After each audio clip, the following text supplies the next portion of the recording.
Have you ever wondered how close you might be to success, even at the moment you feel ready to give up? This is the story of R.U. Darby, a man who discovered that quitting too soon can cost more than anyone imagines.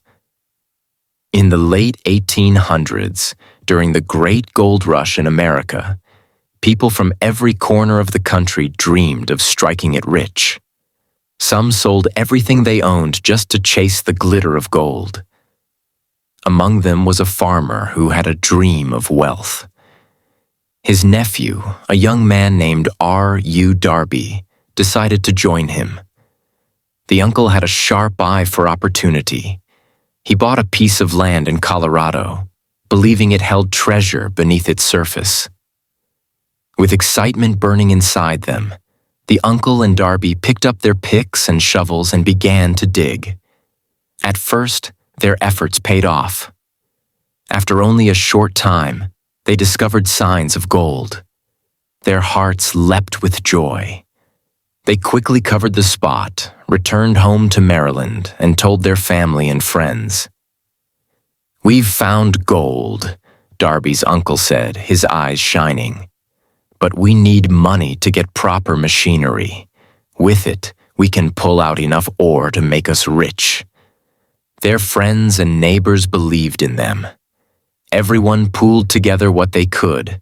Some gave savings, others sold items, and soon the uncle and Darby had enough to buy mining equipment.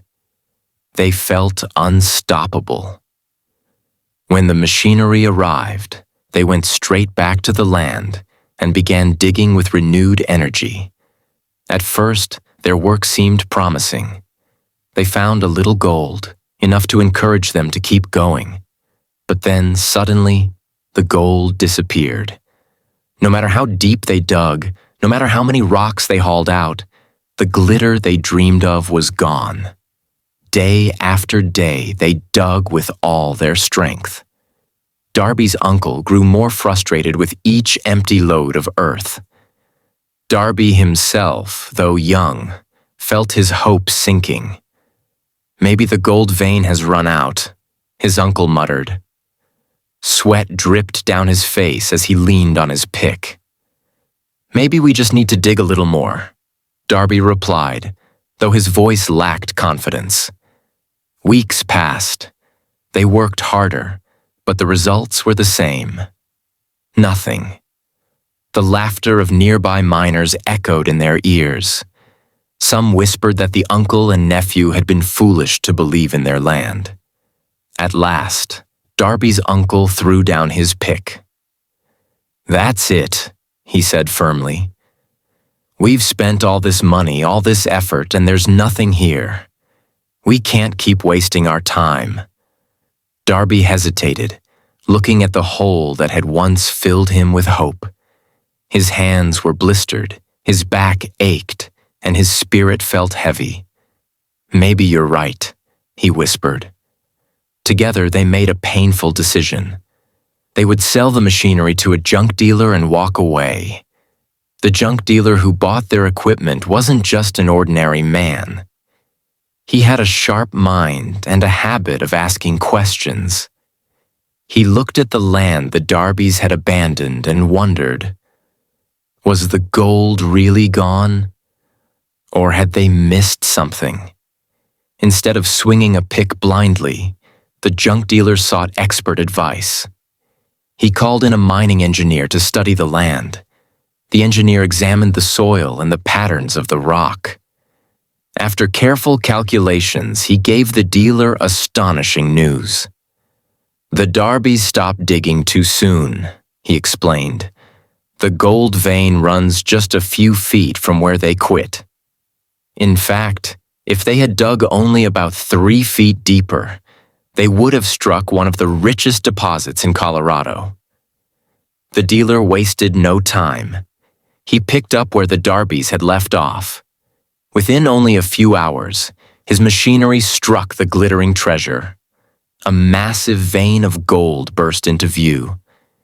He had uncovered one of the largest finds in the history of the region. When R.U. Darby heard what happened, his heart sank. He and his uncle had stopped just 3 feet from gold. At first, regret burned inside him. He felt foolish. He had worked so hard, invested so much, and given up right before success. But instead of letting the failure destroy him, Darby decided to learn from it. He promised himself that he would never give up so easily again. Later in life, Darby entered the life insurance business. In the beginning, selling policies was not easy. Many people told him no. Others shut the door in his face. But each time he felt discouraged, he remembered the gold mine. "I stopped 3 feet short once," he told himself. "I will never stop again." Darby learned to push past rejection. He developed resilience, determination, and a new attitude. Over time, his persistence paid off. He became one of the most successful insurance salesmen of his era, earning millions of dollars. Darby often shared his story with young salesmen and dreamers. He would say, "Success is closer than you think." Most people quit when things get hard, not realizing that they may be just 3 feet from gold. Don't be one of them. Push a little further. Believe a little longer. Your breakthrough may be waiting just ahead. The story of R.U. Darby teaches us that success often comes to those who refuse to give up. Challenges, failures, and setbacks are part of the journey, but they are not the end. Many people stop digging right before they reach their treasure. The key is perseverance, continuing when others would quit. So the next time you feel ready to stop, remember Darby's story. Ask yourself, what if I am only 3 feet from gold?